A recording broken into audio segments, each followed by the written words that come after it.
ایک شیخ نے اپنے مرید کو خرقہ خلافت عطا کیا اور اسے کسی بستی میں تبلیغ کے لیے بھیج دیا۔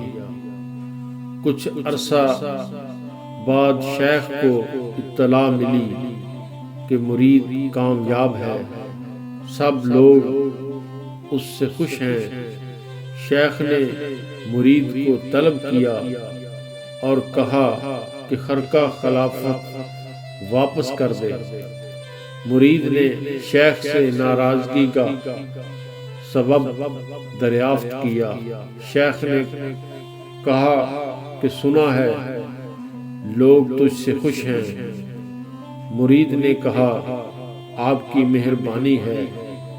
شیخ نے غصے سے کہا کہ سب لوگوں کا تجھ سے خوش ہو جانا اس بات کا ثبوت ہے کہ تم نے سچ بولنا چھوڑ دیا ہے۔